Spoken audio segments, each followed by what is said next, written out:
My name's Adam Wildavsky. I'm a software engineer here, and I'd like to thank Joe Little in the back for bringing Mary and Tom Popendick to town. And I'm not going to tell you much about them. You're all here because you know who they are and you wanted to hear them. So without further ado.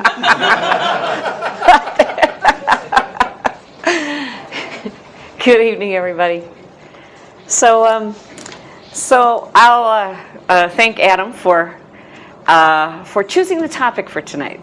So I didn't actually choose it. I gave him a list of several things, and if you don't like it, I can change it. I got my computer here, and you want me to talk about something else or ask questions about something? That's quite all right, because this one happens to be about leadership. Actually, I said a history of leadership, but after a late dinner last night, I went back to the hotel room and started to gather together the talks that I've done before, and I really realized this was the first time or second time I did this talk. It was already videotaped and on the web, so maybe I better say something more or different than that. So I renamed it A History of Leadership and changed a bunch of stuff, and we'll see how it goes. But I would like really to encourage you to ask questions, and if you don't like it, challenge me or whatever you want, and then we'll just tool on from there.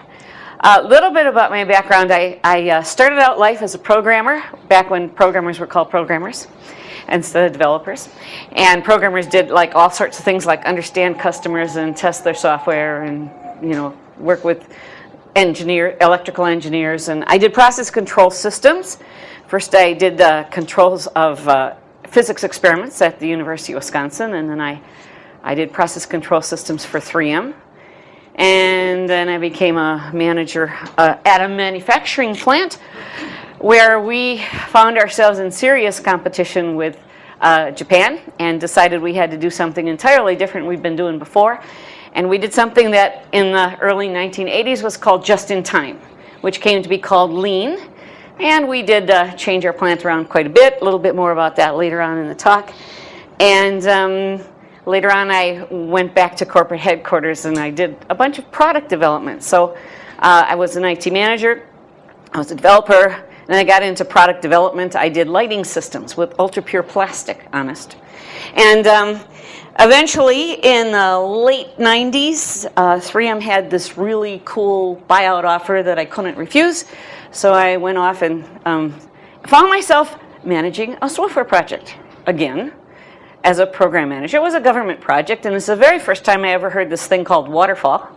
We didn't do that, honest. I learned how to do software projects as an engineer in a department where they didn't do computers. Computers were new, but they could put control systems on processes in their sleep. So I learned about projects from engineers who knew how to put plants together and always hit deadlines, and that was kind of interesting. So then I spent at 3M perhaps a dozen years or more being a manager, and I kind of liked the role of manager.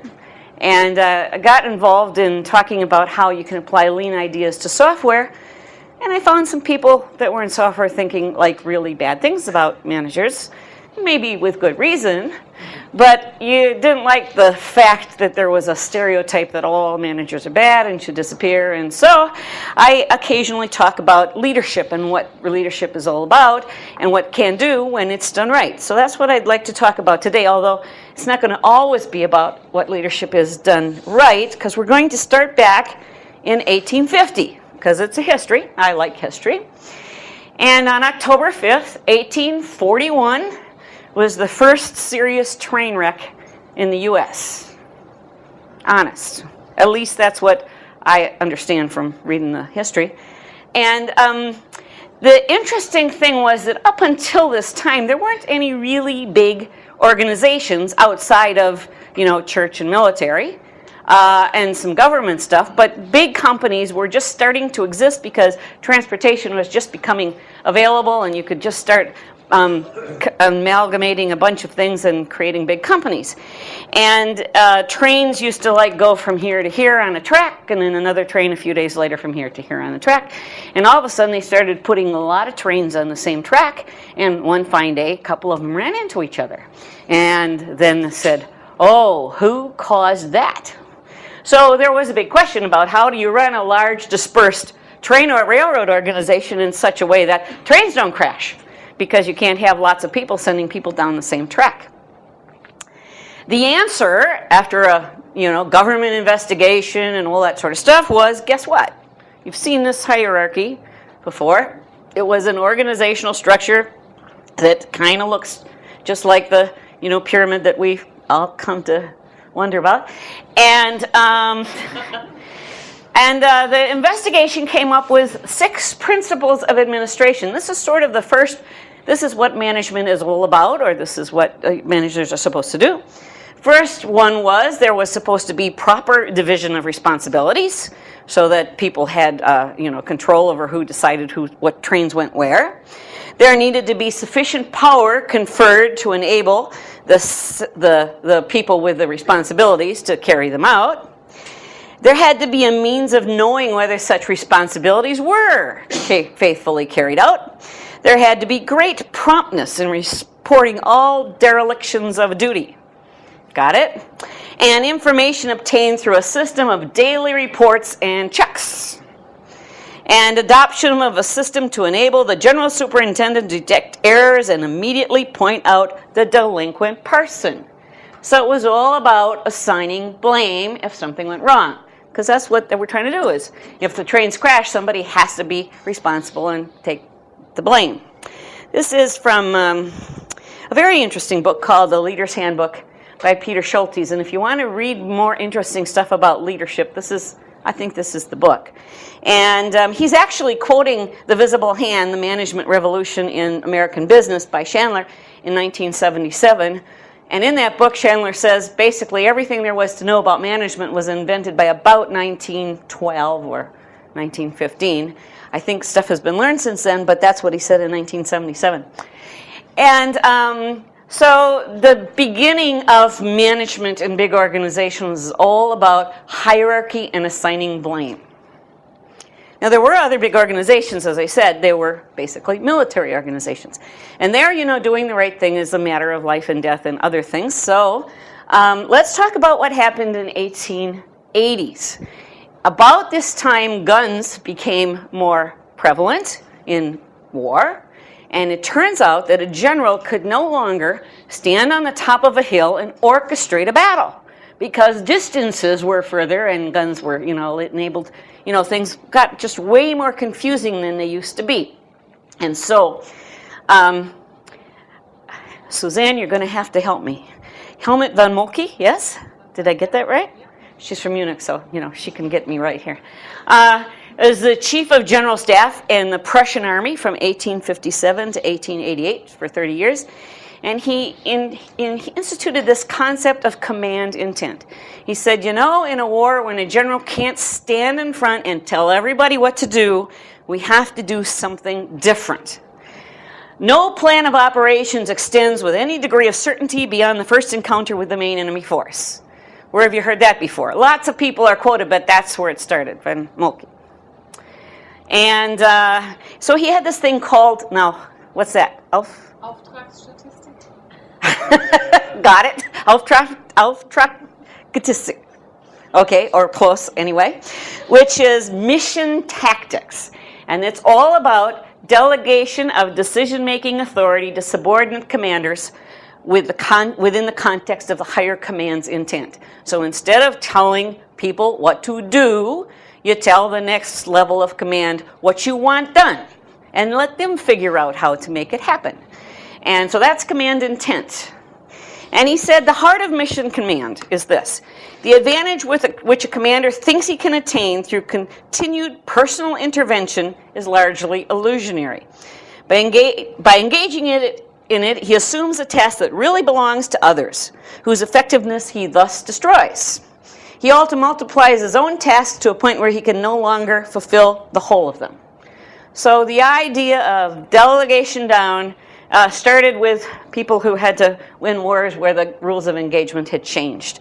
And one of the interesting things you'll see is that a lot of the good ideas about leadership actually have come from this origin of various military engagements where things got to be a matter of life and death, where, you know, this is the way we always did it doesn't actually hold anymore. Now let's go to 1910, and it's you know, the Model T has just been invented and is about, in 1913 was the first assembly line, automated assembly line.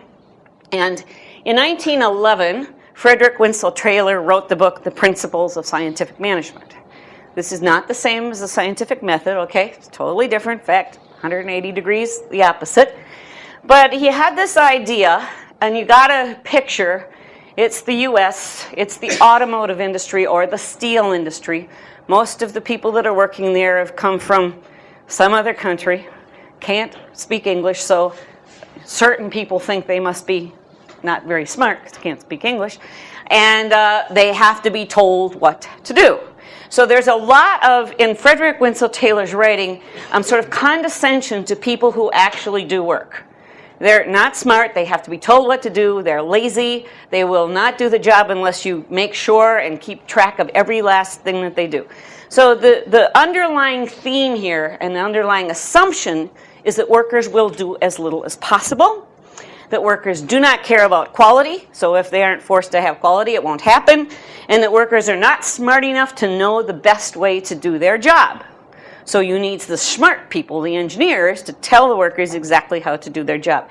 And there's a lot of that in the things that he did, and this hit a lot of the assembly type manufacturing environments like automotive, and also that was widely done in the steel industry. His view of efficiency was that efficiency comes from knowing exactly what you want men to do and then seeing to it that they do it in the best and cheapest way. So they don't know how to do it best and cheapest, but you know, the smart people, the managers, the engineers, they do. Experts define the best way, and the way they do it is by breaking down the job into individual parts and finding the best way to do each part, and then paying the workers extra if they do it the best way that has been determined. The highly insulting flavor to this is really there. I mean, it comes through in many of his writings. Actually, I just reread this book about a year ago, and I was kind of appalled. And it's true that it was written in another age, but it has the flavor of there are only certain smart people and everybody else is lazy and needs to be told what to do. And if you watch management in many of the Western societies, that theme has made it into a bunch of places, but not all places. For example, I worked at 3M, and I never actually noticed this kind of philosophy, and I'm pretty sure the reason is because 3M processes were big roll goods, you know, make big rolls of sandpaper or tape or something like that, and the people who operated the production equipment had to be extremely skilled workers. In fact, the first R&D head in 3M, the first person who headed up R&D, got fired because he couldn't get along with the production workers. And the production workers knew everything there was to know about how to make tape, and if the R&D guy didn't want to listen to him, he needed somebody else in charge of R&D. Interestingly enough, you'll find in Toyota very similar. It's the way that things are manufactured and the skill in manufacturing. This is the primary focus, and things spin out from there. So that's the one best way. Somebody figures it out, somebody knows what's the one best way and tells everybody what to do. And you see a lot of that in some industries. But now let's go to 1920s, and this isn't very long after that. And we'll talk about Charles Allen. He was the guy in New Bedford, Massachusetts, who started up the whole concept of industrial training. If you look into the VOTEC schools in the United States, you'll find that most of them had their origins in Massachusetts, with 3 fellows, one of whom was Charles Allen. And his idea of on-the-job training was that there are people who really know how to do a job, and the way to get people to learn how to do the job is have a master train the new people coming onto the job. He said second-class trainers produce second-class learners. So you really need experts who know how to do the job to do training. But one thing that experts may not know how to do is how to train people. So he focused it on how do we train experts to train people. because they know how to do the job, but they don't know how to train. So you had a 4-step method. Now, this is the days of divide every job into a lot of little bits. And there's nothing totally wrong with that.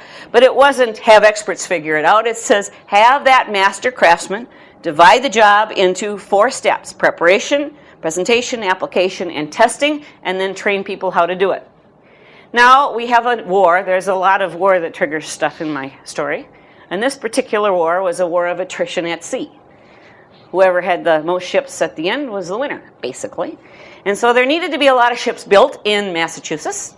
And so Charles Allen was asked to put together a training program for shipbuilders.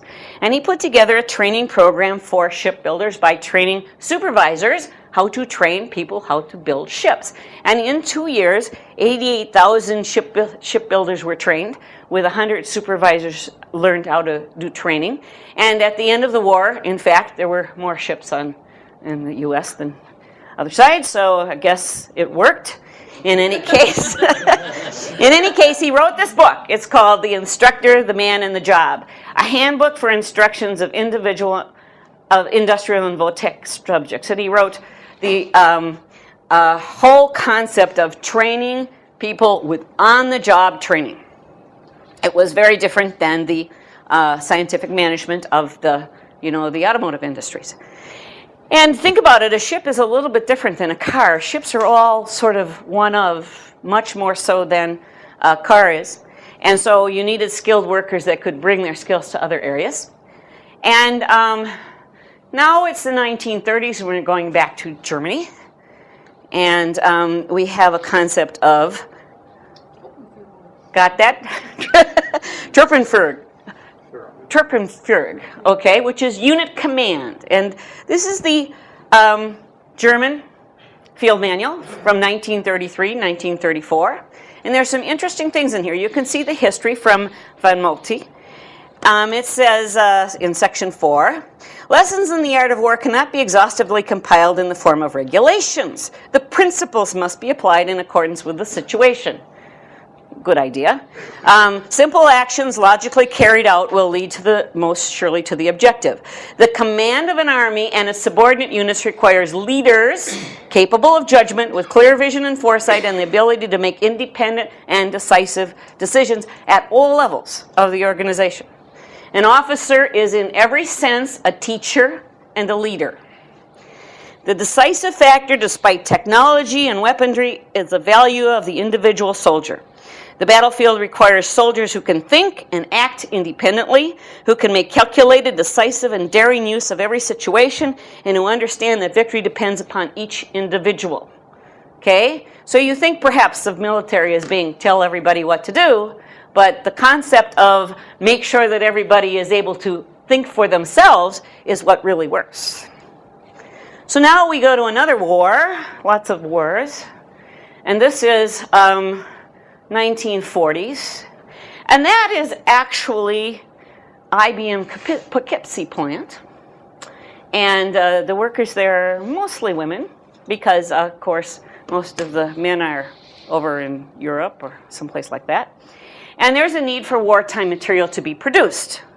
And in that time, women had very little experience in actually, nobody was in factories until like 20 or 30 years before that, and women didn't work in factories until there was need for production and no men to do it. So you had a very inexperienced workforce that needed to be trained very rapidly.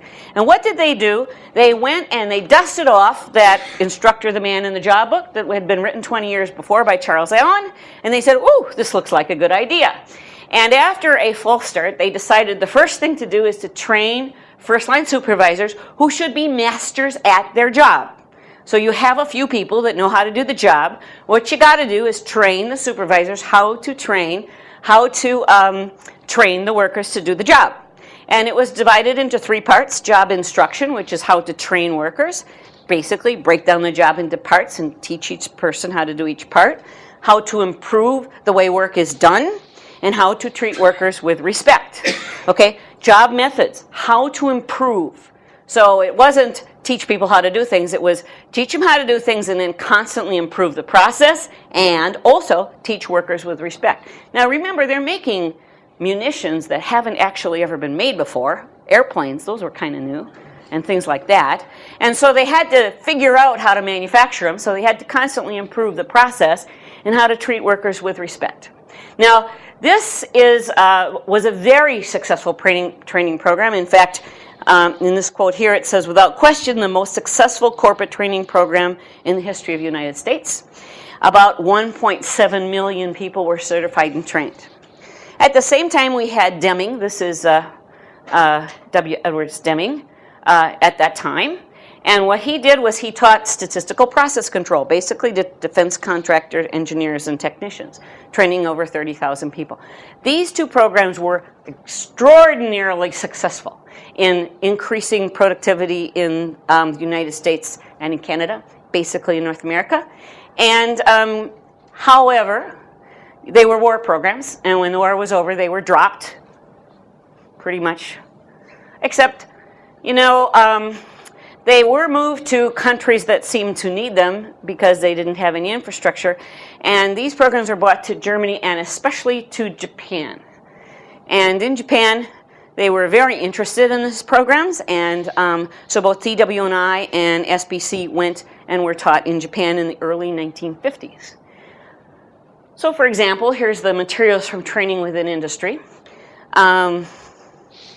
It was introduced in Japan in the, as I said, late 40s and 50s. And all three sections were very well received, but most importantly, the job instruction one, how to train workers through their supervisor, how to break down the job into details and train, is to this day one of the pillars of the supervisory training program in Japan. It's a 10-week program where you have a half a day and then you do the stuff. And at the bottom of the training materials that we have some on another slide, I don't have it here. It says, if the learner hasn't learned, the teacher hasn't taught. So the burden is on the supervisor to make sure that the people know how to do the job. Job methods, how to constantly improve stuff, was pretty good, but T.H. Ono, the guy that invented the Toyota production system, had a better way to do that. So eventually he had it improved, and to this day the improvement on that is taught in Toyota too. And then here's Deming. He went in 1950s to Japan. And he was kind of annoyed because he got ignored in the U.S. after the war was over. And he said it's much more than statistical process control, it's the whole system. So he gave lectures to the tune of, you have to appreciate not just the piece you're doing, but the entire system. You have to understand variation. And Deming, when he talked about variation, he said, the thing you have to realize about variation is that there's two kinds. There's the stuff you can't do anything about and the stuff you can do something about. So there's common cause, it's just there, and there's special cause. And it's a good idea to find out if there's a cause, what the cause is, and fix it. But it's not a good idea to try to get rid of variation that's just plain inherent in the system. If you try to do that, you actually are going to make the system worse. And he had a training course. I have a brother-in-law who went to it in the late 80s. And he would have somebody like you come up here, and he would say, here's a bag. It's got some marbles in it. I only want you to get white ones out of it. And you put your hand in blind, and if you got white ones, he would say, you are good.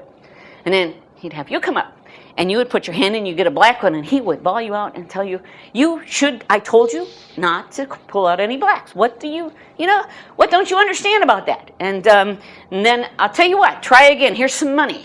Now put your hand in and don't pull out any blacks. And if you get only whites, you get this money. Didn't work. Okay, and the point is that if variation is inherent in the system, no amount of yelling, no amount of money is going to change that. You have to change the system instead. He also talked about the theory of knowledge, that is to use the scientific method, not scientific managed, but scientific method, in order to solve problems. Think about it, create hypotheses, do experiments, or sometimes called plan, do, check, act. You've heard of that. And then psychology. When it comes to people, it's not numbers. It's pride, it's commitment, it's pride in your work, it's applause, it's trust that matters. It's not making sure that numbers are met. And he was very big on that policy too. Somehow we seem to have forgotten some of that stuff. Anyway, in the 1950s, another thing was going on in the U.S., and that was the Cold War, another war. And you're going to see here that war tends to bring out good behavior. This was the Polaris project. It was one of the most successful weapons projects in the U.S. And what it was a weapons program that was triggered by a scare. The scare was, oh my gosh, Sputnik went up, and we're going to get, missiles coming at us. We had better put some missiles underwater at sea and patrol. This project was supposed to take like 10 years, 9 years. But everybody was worried, so they changed the schedule and started launching submarines that could patrol with underwater missile launching capability in 3 years. So they took a 9-year impossible schedule and made it into 3-year schedule. It was an amazing feat, and guess where PERT came from? You've heard of PERT and all of its derivatives. It actually came from the Polaris program. Now, there's a guy that evaluated this program because after the Polaris success, its success was attributed to this wonderful management technique called PERT. And so Harvey Sapolsky was asked to do a sort of a check it all out, interview all of the people, and he was allowed to do an independent summary of what actually went on in the Polaris project.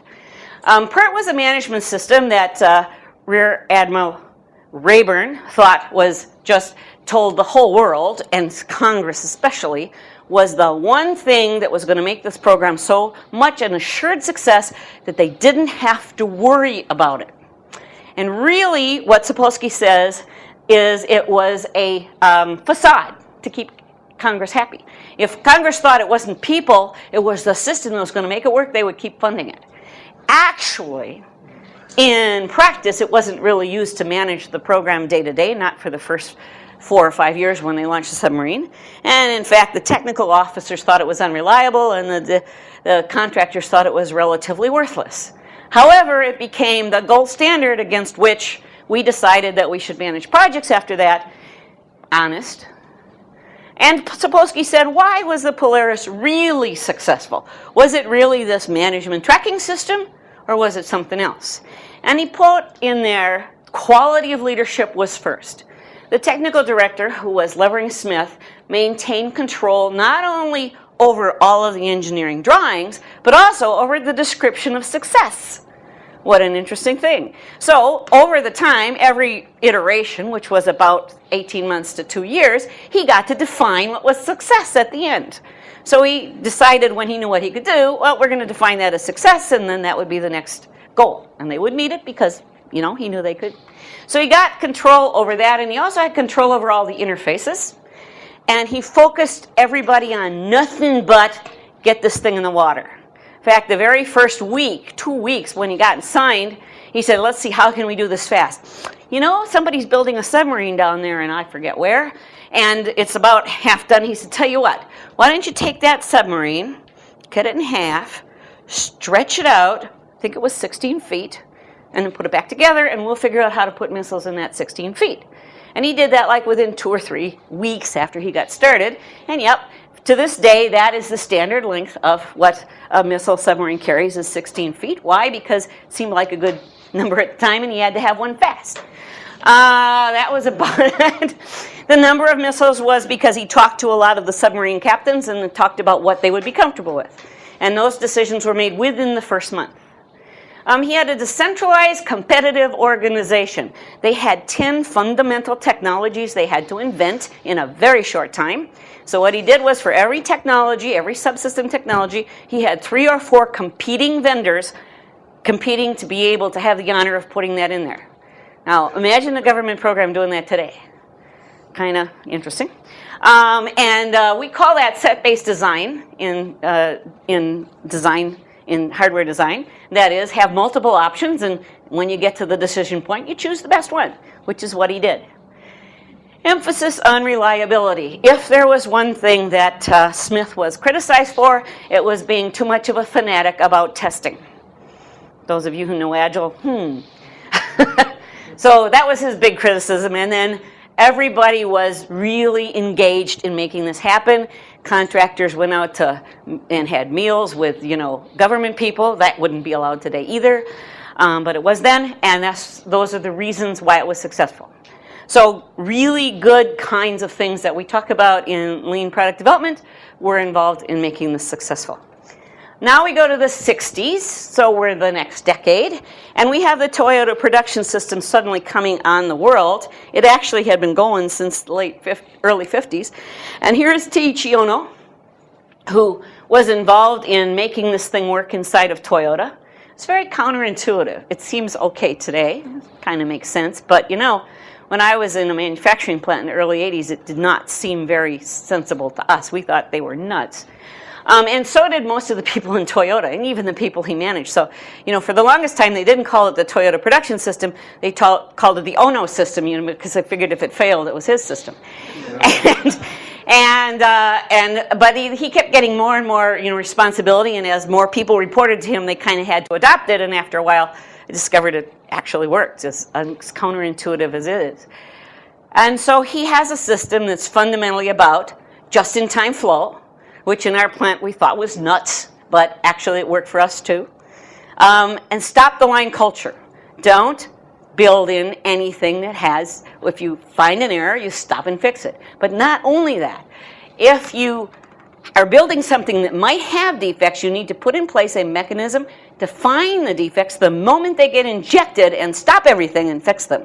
Don't find them later, find them right on the front. So mistake-proofing a manufacturing line, and you can think of that as mistake-proofing your code with a test structure. Right away, as soon as you do something wrong on the keyboard, I did too when I was programming, you have a mechanism to run it against something, to merge it with other code, find out if something's wrong. If it is, you fix it. No problem. You just did it in the last 10 minutes. You come back 10 weeks later and find out something's wrong. It's a much bigger problem. So that stop the line culture. Mistake-proof a system so errors cannot get injected. And lastly, relentless improvement. I'll tell you a little more about that in a minute. So his book was this book here, which was written in 78, but didn't become available in English until 88. I wish I could have read it in our plant in the early 1980s because it really would have helped us. We had a book, it was not very good, but it helped. I mean, it was good, but it was not very well translated into English. And it was detailed industrial engineering stuff by Shigeo Shingo, but it was our Bible in figuring out how to do just-in-time in our plant. This book is really good, and even today it's good. It's a wonderful book to read. And then he wrote another book, which was published in 1982. It was translated then and then recently retranslated into English in 2007. I'm just going to read you one thing because I have here relentless improvement, learned through experimentation, which is one of the pillars of the Toyota Way today. And he didn't write much about it in his book, but he did write about it in the workplace management. So for example, this is just one quick example out of that book. He said, standard work. Now you all have heard of standard work. Do things one way, okay? He said, when creating standard work, it's going to be difficult to establish a standard if you are trying to achieve the best way. Remember, going back to the scientific method, there's one best way. He says, no, there's not a best way. This is a big mistake. What you really want to do is document exactly what you're doing now. If you make it better, that's Kaizen. That means change for the better. And if not, and you establish the best possible way, there's no motivation for Kaizen. So the idea is you don't want to be perfect, otherwise nobody gets to improve it. That's why one way of motivating people to do Kaizen is to create a poor standard. Interesting concept. So remember, the goal here is not to have the best way of doing things. It's to motivate people to constantly improve the way things are done. Don't make it too bad, okay? Without some standard, you can't say we made it better because there's nothing to compare it to. So you have to have a standard for comparison. And then you take that standard, and if the work is not easy to perform, you give many suggestions and do Kaizen. And the whole idea is to have all the people that are doing the work constantly improve it. That's Kaizen. So that is his constant improvement is much more important than telling people the right way. And there was this feeling, and I recognize it because we also had it in our plant, that only people who really knew how to do the job were people who were doing the job. So those are the people who figure out how to do the job. It's true that a supervisor needs to train new people, but it's also true that the people doing the work are the ones with the problems, the issues, and stuff like that, and they're the ones who should be constantly improving it. So in the 1970s, we had Theory X and Theory Z. You've heard of those? Okay, Theory X. Most people dislike work and don't give their best efforts at their job. Therefore, people must be encouraged with financial incentives or threats to work towards organizational objectives. Generally, people would rather avoid responsibility and prefer people to tell them what to do. Now, there are plenty of people that actually believe this. I don't happen to be one of them. I haven't observed it to be true. But there are people who kind of, you can tell from their behavior that they think this. And then there are, of course, they don't tend to be the people that are being directed. They tend to be the people that are doing the directing. And then there's Theory Z. And Theory Z became popular when people discovered that what was going on in Japan was actually more successful than what was going on in the US. And let's see, what's this all about? So there was a book even written by Theory Z. Theory X came from McGregor, and Theory Z came from Ochi. There was a Theory Y too, but I'll skip that. And Theory Z says, on the contrary, people are motivated by the satisfaction of doing a good job, the enjoyment of cooperating with others and being recognized by them, and the satisfaction of using one's talents to the fullest. Fundamental difference in perception of what motivates people. And this became the basis of what was going on. In fact, you can see this in a book, for example, by Ishikawa. How many have heard of Ishikawa diagrams? They're cause and effect diagrams? Okay, well, those of you who haven't, they're pretty good. Anyway, this is that same Ishikawa, and he wrote the book, What is Total Quality Control? And this is in, I think it was in the early 70s, because otherwise I wouldn't have it on this slide, right? So he was, from the 50s, a very strong leader of the quality movement in Japan, which really was what the quality movement moving to the US in the early 80s was patterned on.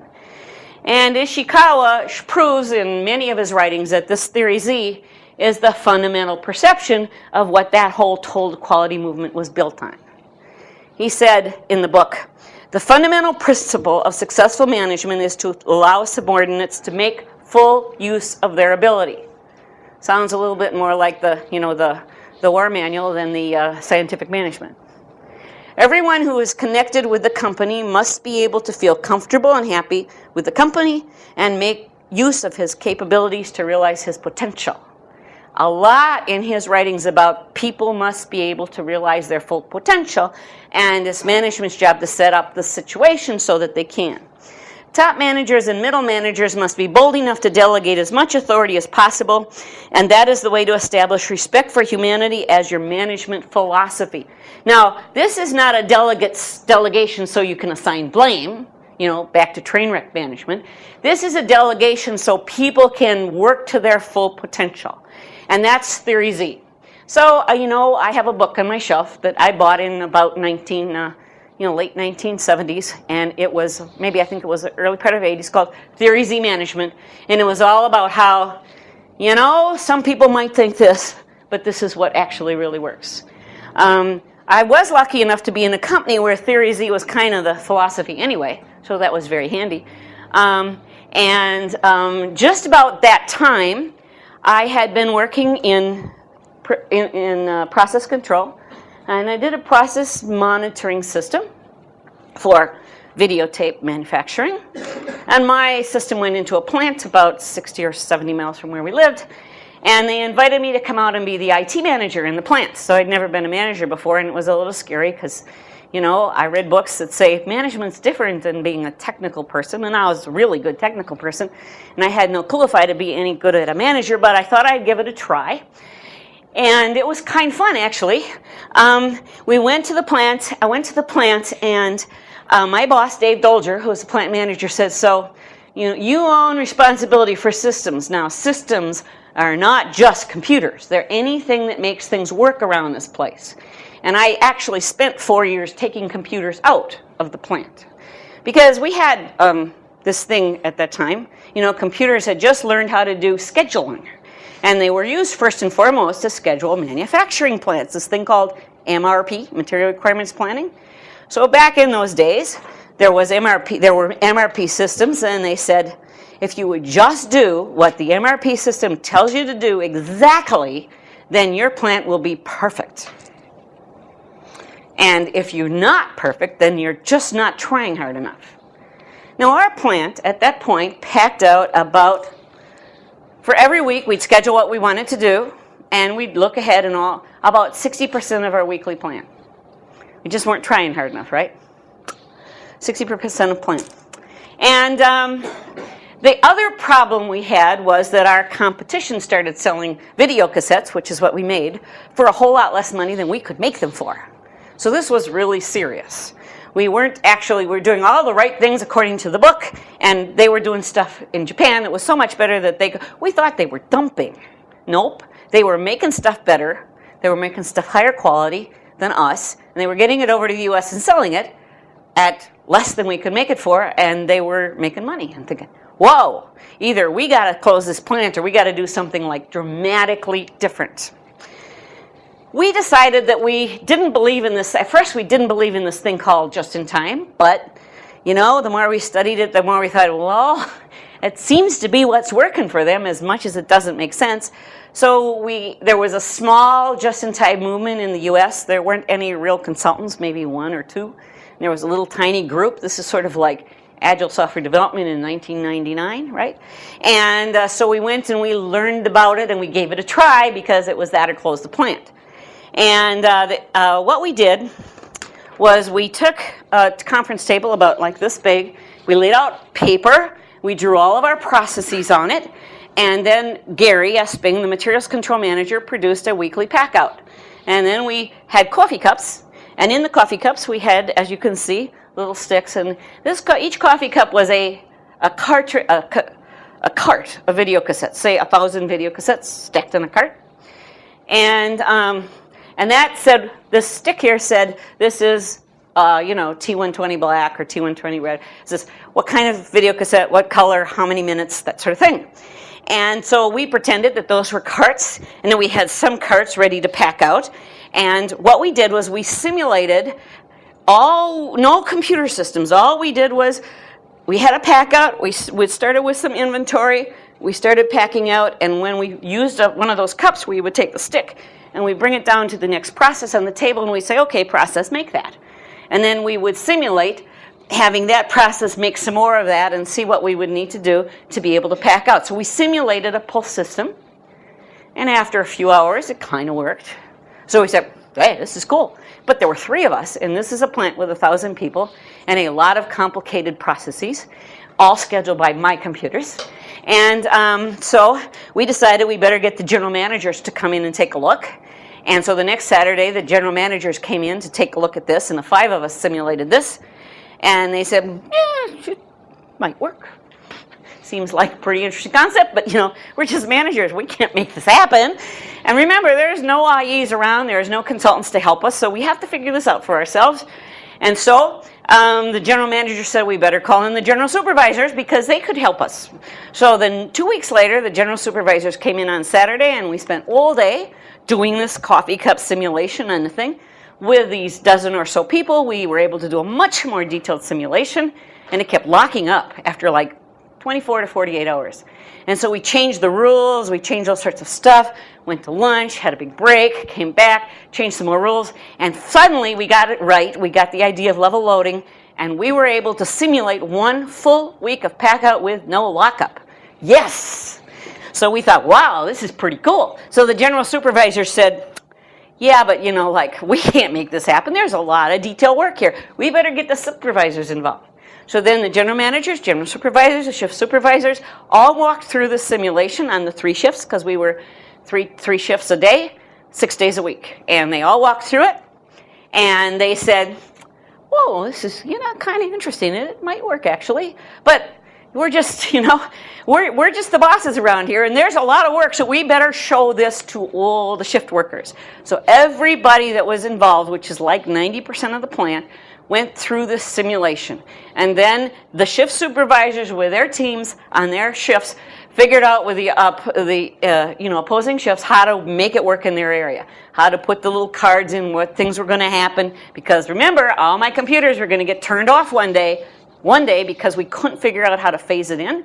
Had to be cold turkey. And one weekend we did. We turned off the computers and we printed out the week's pack out and we sent it to packing and held our breaths, okay? And by the end of that week, guess what our pack out percentage was? 95%. Now remember, we'd never done much better than 60 or 65% trying this MRP thing forever. It just couldn't be done. And suddenly we started a pull system, and wow, we could pack out basically everything we wanted every single week. Pull systems do that for you, and if you try it in any other kind of schedule, you'll see the same thing. But that's not the idea here. The lesson is that we couldn't have done this without engaging all of the people in the plant to figure out how to make it happen. Why did we get 95%? Because guess who figured out how to make it work? Wasn't some, people coming in from outside saying you put this here and put this here. It was the shift supervisors puzzling through with their shifts and the people next to them how they were going to make it work. Something goes wrong, guess what? People who have to deal with the problems have already simulated that, kind of know what to do, make some adaptations, figure it out. And that's why it worked. Because the people doing the processes designed their own processes. So it wasn't like we went to the people in the plant and said, oh dear, we are in bad trouble. What do you think we should do? That isn't what we did. We said, we're in bad trouble. We have a plan. We're pretty sure that this is going to make things better. We're not sure how much, but we think it's worth a shot. Here's the general idea, and we'll show you with a simulation in detail, give you all the help you need to work it out, but in the end, you got to figure it out and make it work yourself. So there was a lot of leadership from the management team, but in the end, the details were worked out by the people on the floor, and that's kind of my vision of leadership. In addition to the fact that I also got an interesting taste in my mouth as far as outsiders coming in and telling people how to do stuff. I'm pretty convinced that if we had a bunch of outsiders coming in and telling us how to do stuff, we wouldn't have been successful, anywhere near as successful as us puzzling this out, figuring it out, banging our heads against the wall, getting everybody involved in, admittedly, it was a close the plant or figure it out situation, so it's not like we had a choice, but it was everybody getting engaged and figuring out how to make it work. So that was the result. And the employees said it was the best thing that ever happened in the plant. So this, if Japan can't, why can't we? That's up there because there was a video in the early 1980s about Japan being so good all of a sudden when they used to, before this, Japan was known for making cheap junk.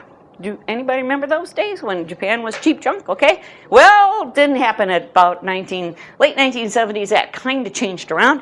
And by 1980, it was, why can't we do that? And this video was made with Deming in it, and Deming got rediscovered. And from 1980 until 1993 when he died. And by the way, he was born in 1900. So he got rediscovered when he was 80, worked until he was 93. And basically kind of turned Ford around and lots of other people. And many of the things that you read of from him came from that time. Now let's talk about the 1990s. Actually, in the 1990s, I was not in computers. I was working in product development in 3M, which is a fun thing to do because 3M kind of does new product development for a living. I still think that Google has copied a lot of 3M ideas, like our 15% time and things like that. But, so I kind of get some of those ideas. And I think highly of Google because I kind of thought highly of 3M, and there's a lot of similar culture there. But in the 1990s, I was doing product development with plastics, well, I had some with embedded software and some with plastics. And I was what I'll show you later, product champion most of the time. And so what was going on in software at that time was kind of hidden from me. But we had this thing called Waterfall, as Jack told you I didn't hear about till the end of the decade. You've seen that, yeah? Okay. And then there was this process maturity model. Yeah, we saw that too. I learned about this one in 1999, actually, honest. And then we had, project management in all sorts of flavors. Good old PERT coming back to haunt everybody. And the thing about this in particular is that having moved from a scheduling system that was push to a pull system and seeing the difference, I never believed that if you guys would only try harder to meet your project deadlines, it all would be perfect. Probably you get 60% performance against plan on a week-to-week basis. Anything that's scheduled at a detailed level, that's pretty much what you get. And if you switch to a pull system instead, you'll probably do a whole lot better. So there's this push system here. And then there's Six Sigma, and I never was too much involved. 3M got involved in that after I left. And so there was lots of process, okay? In fact, there were some companies, some of them exist, which think that process is going to solve all of our problems. If you just have a standard process, anybody can do it. Everybody in the company should have the same process if they're doing the same thing. Should be the standard across the company. Interesting ideas. It's not like process is wrong, because we had a lot of process improvement we had to constantly do in our plant, but making it the be-all and end-all, and so we can have fungible people, and so that everybody does exactly the same thing, means forget process improvement, forget constantly having new ideas from people, forget people working to their maximum of their potential. So I want to tell you about plank roads. Just because I want to tell you about plank roads. This is a plank road, and it's in the mid-1980s, 1840s to 1850s. Do you ever hear about plank roads? In the U.S., in Milwaukee, where I live, we have this road called Watertown Plank Road. It goes to Watertown. So what happened was railroads came into the country about this time. You saw that at the beginning. And there was a massive boom in plank road construction because they wanted to get stuff from the farm to the city where the railroad station was. And so there wasn't a whole lot of money around, so they thought we'd start up these little businesses where people would pay to have this plank road put in and get a lot of investors, and it would be paid for with tolls. The tolls were generally regulated by the state. So instead of building roads, the state just had these laws for 1 cent a mile or something like that. And they were amazingly successful. You find this hard to believe because you haven't ever seen one, but actually there were immediate positive results. Far superior to muddy, rutted roads, dramatic decrease in travel time, much expanded rural markets. So they were very, very successful. And therefore, they got built all over the country. You can look in the Southeast, you can look in the Midwest, you can look all across New York, and you're going to find that huge numbers of plank roads were built. But there was a problem. The investment period was 10 years for payoff. That's what it was sold as. Turns out, after something like 4 years, they started to die. Wood rots, and about 4 years later, every single plank road within 4 years after it was built had to have serious maintenance.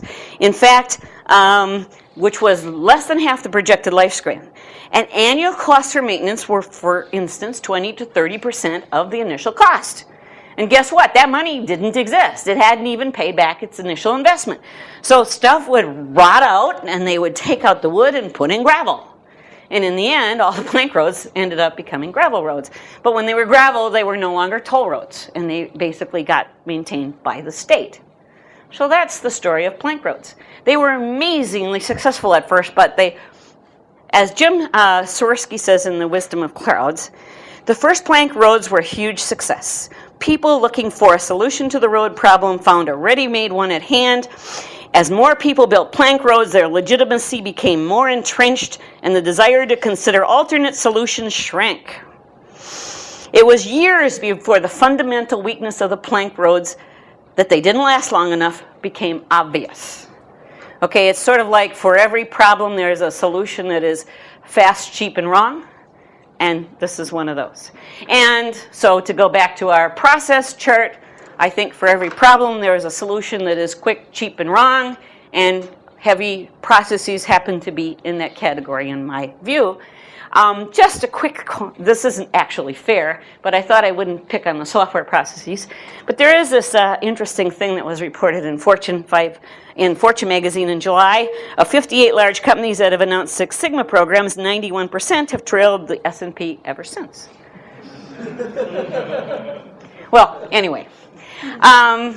What really makes organizations work is not one standard process and fungible people that do exactly what's written down. That's going back to Taylor. That doesn't work, at least not in my experience.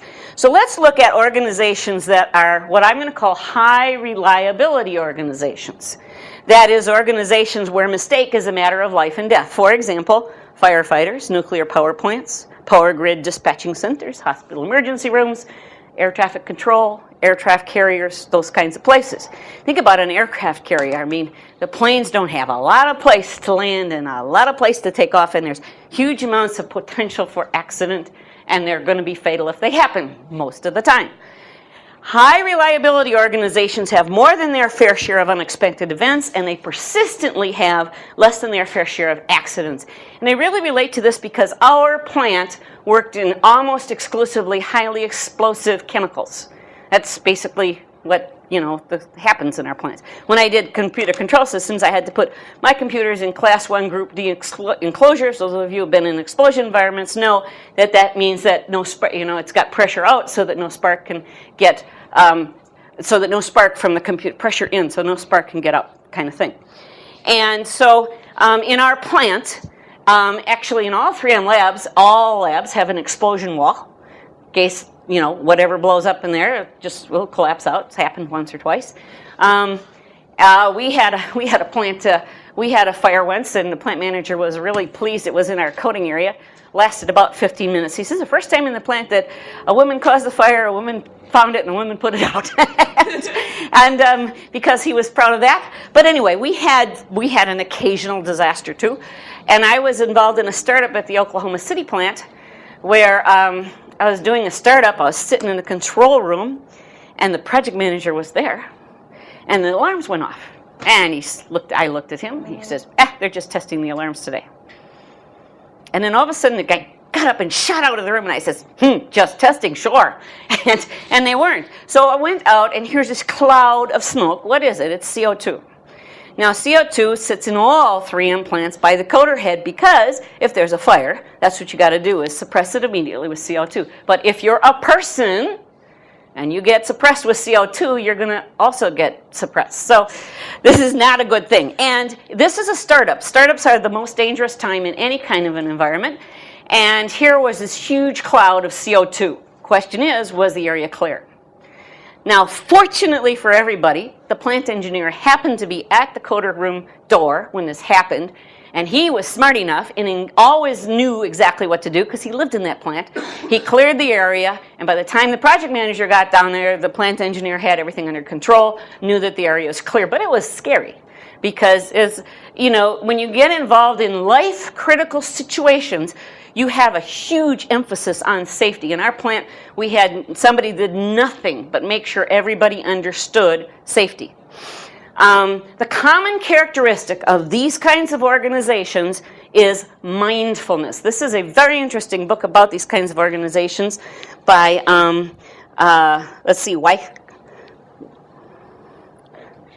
Wyke and Shercliffe.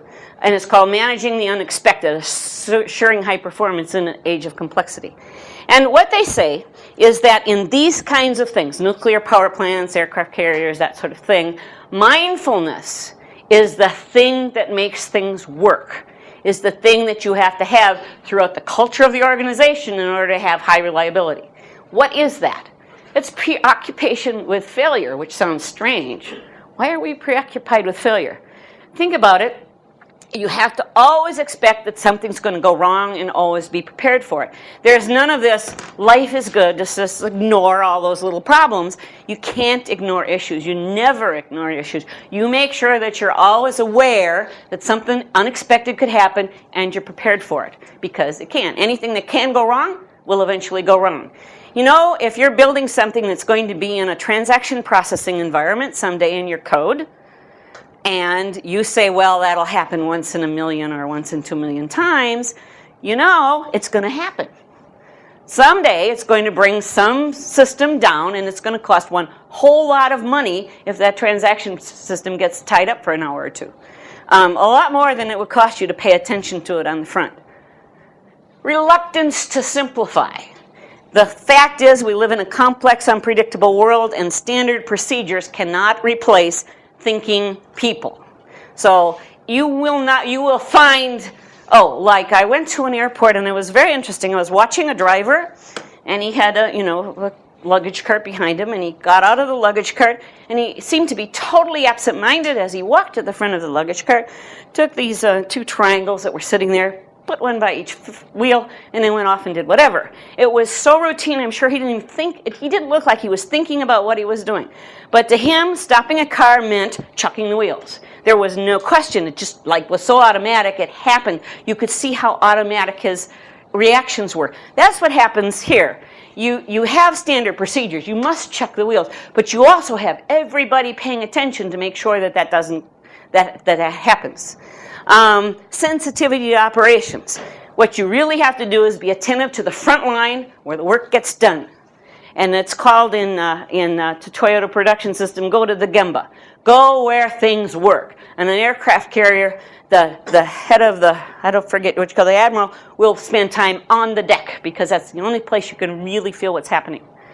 Commitment to resilience. You have to take every single smallest incident that happens and deal with it. Stop, investigate, find the first root cause, and fix it. And also you have to have deference to expertise. Doesn't matter if you're the most senior guy in the ship, the experts are the ones who really understand the technology and how to do the detail stuff. So you use mission command, not detail command. I'm going to talk about mission command versus detail command later, so you just have to remember that for a minute. Oh no, it's next. Mission command versus detail command. Ta-da! Okay, so this is straight out of the Armed Forces Command and Control book. It's called Mission Command Forces, and it's about what constitutes command and control in the U.S. Armed Forces. And by the way, it's an interesting book. It doesn't have a copyright. It says please use this however you want. So that's why I get to copy it. And it defines very clearly there's mission command and detail command. And mission command, if you look at it, assumes that war, or whatever it is you're doing, economic war, you name it, is, if you're in detail command, deterministic and predictable. But if you want mission command, what if war is probabilistic and unpredictable? Then maybe you have a different approach. It accepts mission command that there is disorder, there is uncertainty, and therefore it tends to lead to decentralization, spontaneity, informality, loose rein, self-discipline, initiative, cooperation, acceptable decisions faster rather than optimal decisions later. I think we sit over here. And so the kind of leadership you need is there. Now that's command and control. So I don't like the term command and control is bad because people tend to think that command and control means detailed command. But in Army manuals, that's not actually what it means at all. It means both of these. And when you have this kind of an environment over here, which is all of these probabilistic and other things, then you want mission command versus detailed command. So where does software fit in? I think it fits over here, just like those high reliability organizations fit over there. So now where does software fit in? When I was at 3M, I was that last decade in the 90s, I was what was called a product champion. And I'm going to call it for purposes of now a product leader, or at Toyota this person would be called a chief engineer. So when you're developing a product, it is really important for the organization to make sure that they get the right thing, they get what people really want. And I was a very big advocate, and I still am, of making sure that when people are working on a product, they talk to potential customers, they walk in their shoes, they understand them. But when push comes to shove, you don't leave important decisions up to a vote. Somebody takes the responsibility for making the ultimate decisions. Or maybe you can have a committee vote. But if the committee votes, then who's responsible? Or maybe you can have a marketing person say, oh, all of our competitors are doing this. Maybe we ought to do the same thing. But, that's not going to give you the next generation product either. So instead, when you need to, in the end, have somebody that really is deciding what a product wants to be, this is a leader. Not somebody that tells everybody what to do, but somebody has a vision. And at Toyota, and actually at 3M, the champion was exactly very similar. Responsible for business success. And it was okay to have failures too, because if you didn't have a few failures, you weren't trying, which probably sounds familiar at Google, right? You don't have a few failures, you're not trying. But you got to have also responsible for business success, develops deep customer understanding. So this product leader is responsible to really understand customers and bring the team out to understand customers, develops the product concept, but note, creates the high-level systems design. The chief engineer at Toyota is one of the most skilled technical people in the company, highly skilled engineer. At 3M, the product champion was 95 or 98% of the time a highly skilled technical person, not from marketing. Didn't mean you didn't get marketing input, but the vision had to marry the available technology with the market need, and that was generally done through the eyes of somebody who really got the technology and then understood the market. And that is also the same concept that Toyota has with their chief engineer. Sets the schedule. That's interesting. I can talk more about that later if we have time, if you ask questions, but the chief engineer sets the schedule, decides product concept to release is going to be 15 months, sets the major milestones, and that's what happens. Understands what the customers will value and conveys this to the engineers making the day-to-day trade-offs by walking around and talking to them, by making sure they understand the metaphor of what you're trying to accomplish. And this is important. The chief engineer has deep knowledge of the technical details, not every technical detail, but certainly is a highly competent technical person, arbitrates trade-offs when necessary, and defends the vision. And what is the chief engineer or the product leader defending the vision against or from? Well, then we have other people here. In a classic matrix organization anyway, you have another kind of leader. This is what we would call a department leader, functional leader at 3M. So you have a product development process of some sort, and the end is to create not just a product, but a value stream that brings in some money somehow. And you have somebody who has a vision and understands technical opportunities and really understands the market and knows how to create some outcomes valued by customers so that you can get some money in. And then you have a development team that works. And the important thing here is these technical people that are developing the product are also learning stuff. And one of the things in any product development process is that you're not just developing a product, you are developing knowledge that will be used in future products. And that has to be captured or you just relearn it. You dump it on the ground. So you have useful knowledge. Where does it go? And like in my product, for example, I was working on light fiber, and we had a lot of optics, and I'm a mathematician, I got the optics, but we had a lot of chemistry, and I'm actually not a chemist. So we also created a lot of chemical inventions, and we had to have places for that to have a home. So here is where somebody who protects the knowledge of a particular technical area will come in and create functional expertise. Whether it's how do we do user interaction design, how do we do security, how do we do chemistry, whatever, or in our case it was how do we do microstructured surfaces, how do we do ultra-pure plastics, detailed, how do we do the specific area of chemistry. So I had access to like some of the best people in the world in the chemistry environment in the areas that I was working in, and it's because they had a functional home where they had their equipment, their material, their processes, and they could do experiments and bring it into the product.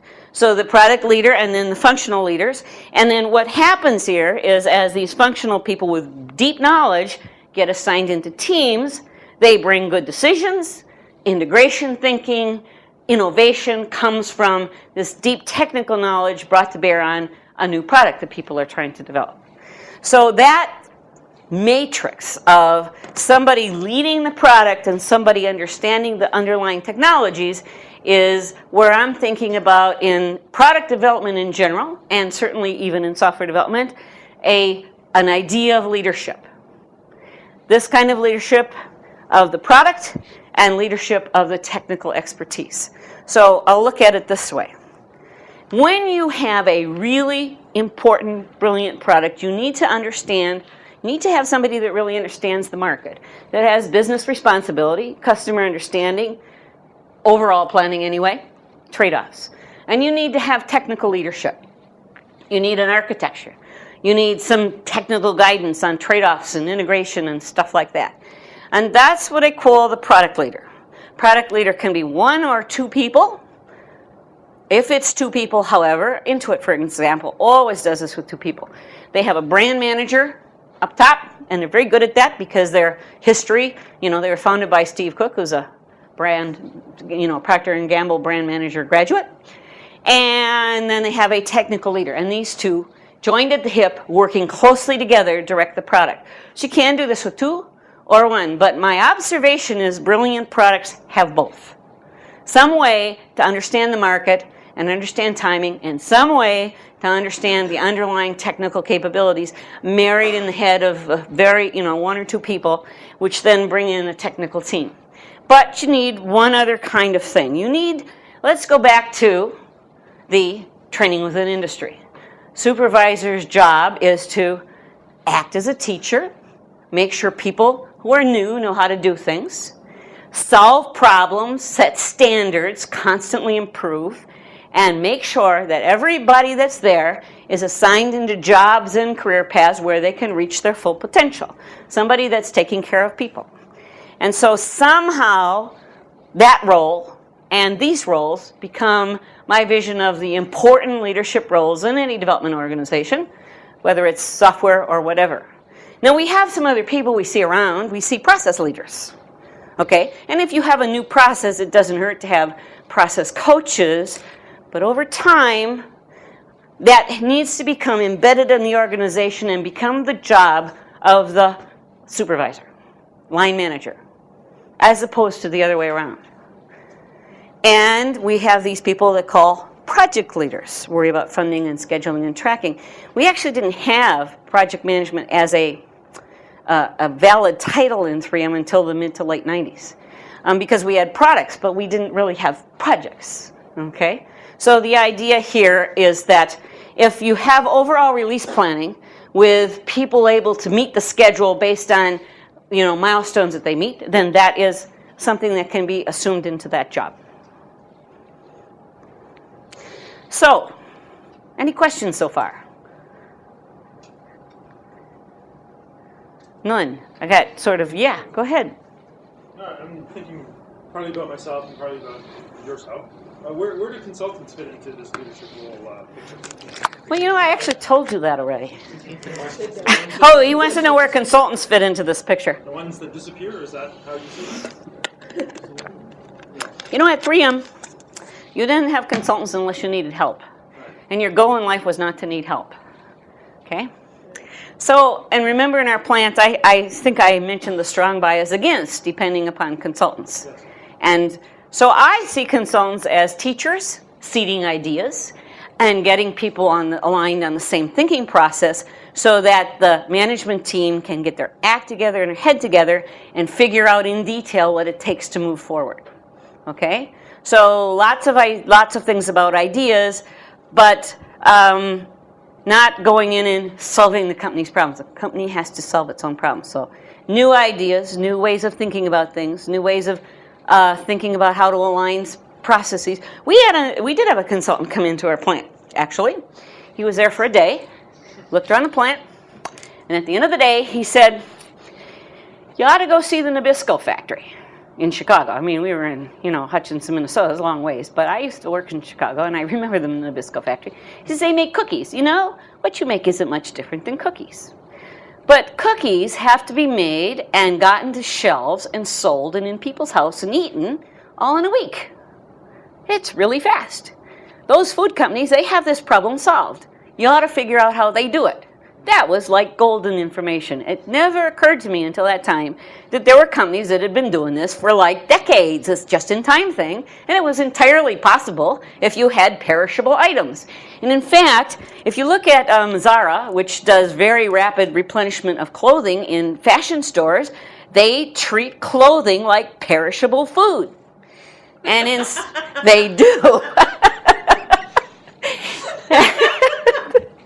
So the idea is, don't figure out what's going to be bought, constantly replenish and rapidly make and move stuff into the market, get it bought and get it used, and have a very, very short cycle time. That's really about all I remember he told us, but it was very interesting, very good idea, very good mental model for us. It's made the whole thing seem possible. Oh, maybe those guys in Japan weren't so nuts. Actually, if they could do it in Nabisco, surely we were smart enough to do it too. That's what we figured. We were young and we were kind of foolish, but we were actually also quite successful. So consultants can see ideas, but in the end, the company has to figure out how to solve its problems. And pretty much, I look at a management team that has, close responsibility for the lives of maybe, a few hundred people, getting aligned and thinking alike and figuring out how to change that world. And that kind of group of 500,000 people with, a group of management that is, 8 or 10 that can talk to each other, not 50, that kind of group can make dramatic changes fast. If you're talking about 3,000 or 4,000 people that need to be changed, I'm thinking, yeah, I don't think so. So I don't try to go there. So that's... And I have this bias because I really did not spend my life being a consultant. I spent my life as a manager in a large corporation in which if you had to have a consultant, you weren't really doing your job. And I have that bias to this day, although they do have some good roles. I have one data point. I come from a financial services firm. Mm-hmm. And it's one of the few within that arena that had a Six Sigma culture, JP Morgan. Mm-hmm. Now, we used to rely on consultants because we used to have things that were sort of, canned processes that were replicable in an operations environment or in any business environment. And we used to really rely on them for more an injection of an external perspective, across peer from another firm. Makes sense. Really good idea. Role that really fit for us. Especially any process which anybody in your industry can do already. Okay, so if you want them to look at your, precious proprietary things, probably not. But if there's a really good process that everybody in your industry has to do, and you're not doing it as well as the others, you better just figure out how everybody else is doing it and either buy it out or bring it in. Makes a lot of sense. So you definitely want to make sure that on the stuff that doesn't really matter, you are at least equal to everybody else in your industry. Don't even try to be better, though. What you really want is what are those few things where if you're better, it's going to matter to your market. And those are not where you want the consultants. Because once you teach the consultants how to do your core important things right, they can sell it to somebody else. But yeah, that's another good spot for consultants is standard processes that must happen correctly within any kind of industry. You have no business doing it worse than anybody else. Okay, once it's known in the industry how to do stuff. I remember I was as a process control engineer, one of the things I did was evaluate these computer screens that were used to control processes. And actually, at least in my opinion, and I'm biased and have a memory that might not be quite right, but as I recall, the TDC 2000 or 3000, the Honeywell screen, set the standard for user interaction in process control design. And then I went out to all the other companies that have process control systems, and anybody that didn't look at what Honeywell was doing and invented their own user interaction screen, they just, they couldn't come close. And I couldn't really have a lot of respect for the ones that didn't recognize the standard's been set, just go follow it, instead of trying to invent your own thing, because you're probably not going to come up with anything better. So there's areas where you definitely should be seeing what everybody else does and either buying it or having helped make it happen. And I'm not even saying anything wrong about Six Sigma, because in our plant, if we didn't have really high discipline and good processes, we certainly weren't going to be able to solve our problem and capture the market, and we did. We changed the whole plants around. We dropped the prices dramatically. We had very standard processes, but they were all devised by the people. And the quality program and the Six Sigma programs have many, many things in common. So, nothing against that. That's actually why I picked that one, is because I think it has a huge amount of good stuff. As long as you don't think it's going to save your company, because it isn't, the people are. Your statistics were pretty skewed also, the one that 90% of the... It wasn't mine. I was just doing a funny quote there. The reason for that was they were all lost cats, and they took a hit. It's understandable. Mm-hmm. So who's going to commit to a program like that? Well, I'm not going to chase down that path. How about that? Any more questions? Yes. It seems that the product leader needs to have both marketing, very deep marketing, and very deep technical knowledge. Do you find those people? Because So the marketing leader has to have access to deep technical and to deep marketing knowledge, not have it. So let's take the case of, first of all, I won't answer your second question for a minute, but example is the Lexus. When Toyota decided that they were in a cheap car market and their buyers were going up and getting more money, and they better have a luxury car. So that was a decision by E.G. Toyota, who pretty much said, we need to go this way. And they tapped a very senior marketing executive from the U.S. to figure out how to sell the car, because it was a U.S. car. And he wrote a book about it, and he said in that book that the hardest thing he had to do was go back and tell E.G. Toyota that the car could not have the Toyota name, had to have a different brand. And because it would have the wrong image. Now, the chief engineer was not figuring out what kind of image the Lexus had to have in the U.S., was not figuring out that it had to have a new distribution market. But the chief engineer was responsible to make sure that that was thought of, and that happened in the same amount of time frame as everything else. So while he was doing all of this marketing investigation, he was also going to Japan, talking to the chief engineer and the team like that. So he had access to stuff and understood that an entirely new distribution system had to be set up in time for the introduction of the car. And while we're at it, they also had to build complete new manufacturing facility, because the tolerances on the car were much tighter than any existing process equipment. So the chief engineer had to know that he had to build a value stream, new manufacturing capability, complete new distribution system, and a car, and synchronize it. Now, one person didn't do that all by themselves, but they knew that it had to happen, and had plenty of help to make the things that they didn't have expertise in happen. So that's one person can't do it all. But in the end, somebody ends up being responsible. And in Toyota and in 3M, it usually starts out anyway with new products being a technical person that has the vision of the technology in the market, as opposed to the other way around. So where do these people come from?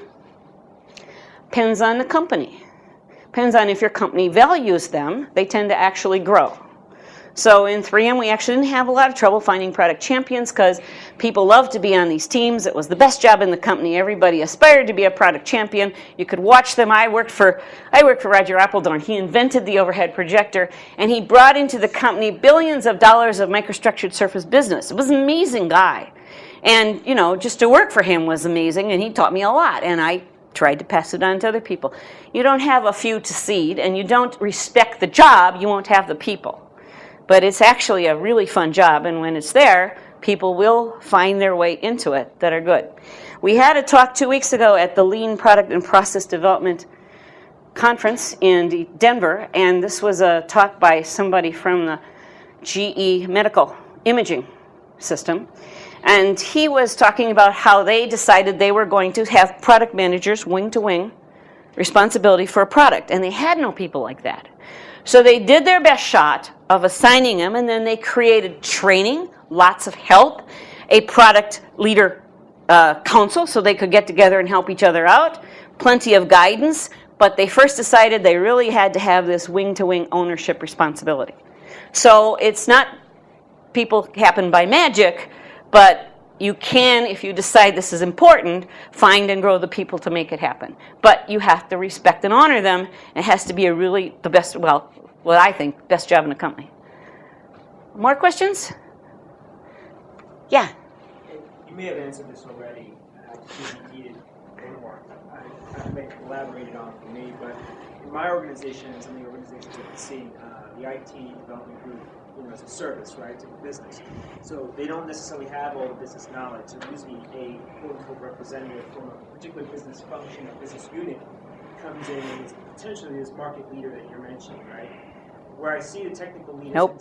Well, I'm just. But go ahead, from my yeah. experience, and I could be Go wrong. ahead. From my experience, I've seen that these business unit functional people come in and they play more of this role as market leader, and then from your development team, your technical group, maybe an architect, a project manager, or a business analyst plays more of that technical leader role. Mm-hmm.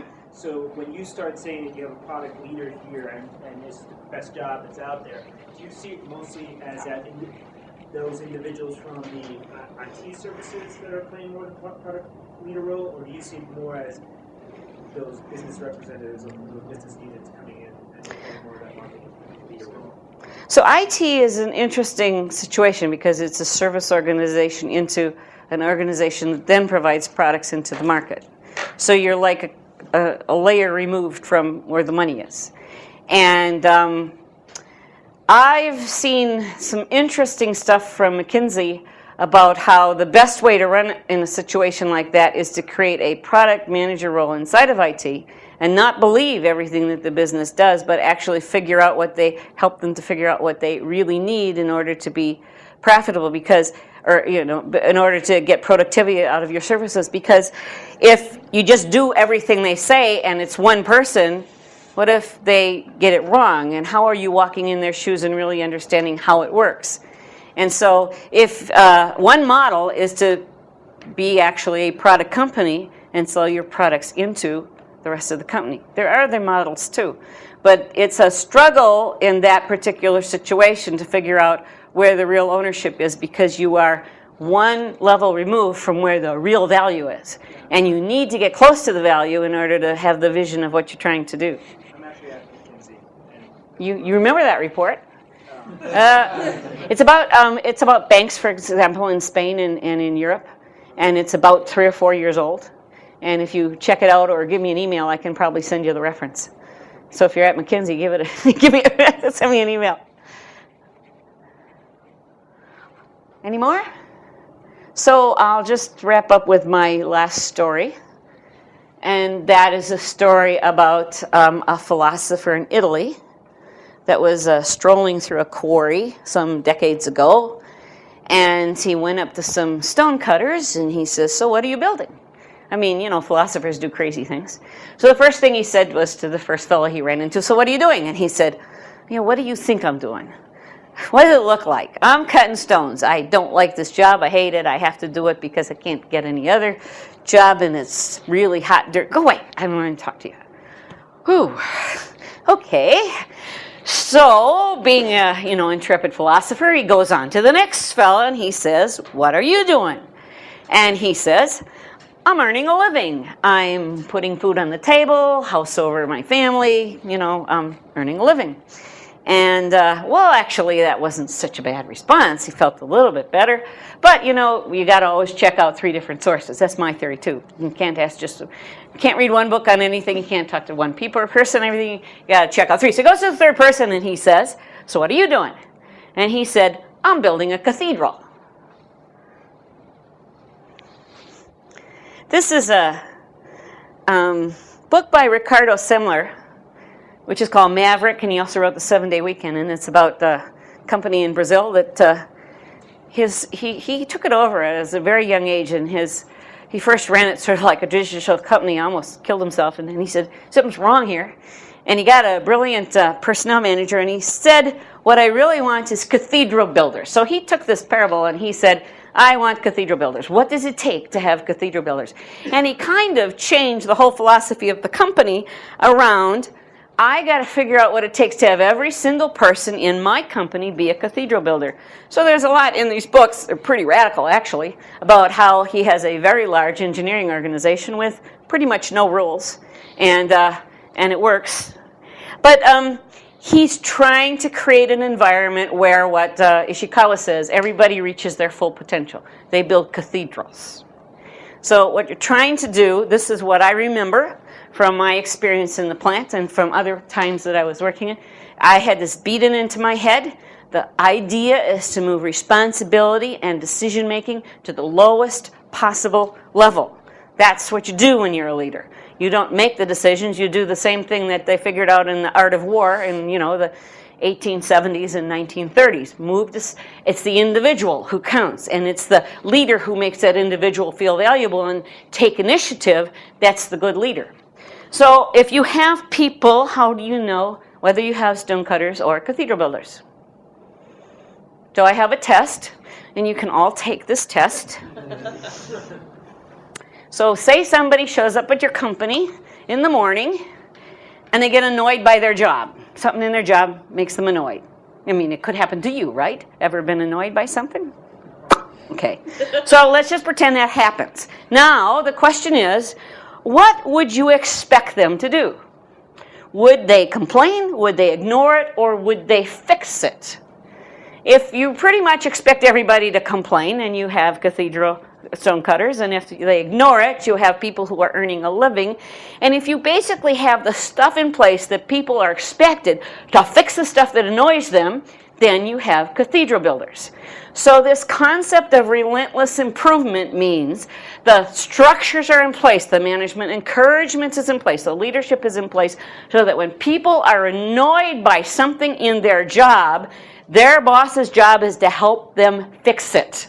Not live with it, not, well, sorry, that's regulations, but okay, how about we figure out what the real problem is? Maybe that's not the problem. Let's get at the root cause. How about you come up with an idea about what might make it better? Maybe we could do some experiments to figure out whether or not that really makes it better. That's the job of a manager in an organization that has cathedral builders and really can do constant improvement all the time for decades on end. So if you have cathedral builders, you have a leadership culture which helps people who are annoyed by their job use their creativity, not to drop a suggestion in the suggestion box, but to go out and figure out how to solve the problem, get data, try experiments, prove that there's a better way, and make that better way the way things are done. So with that, it's time to go, I guess, and thanks everybody.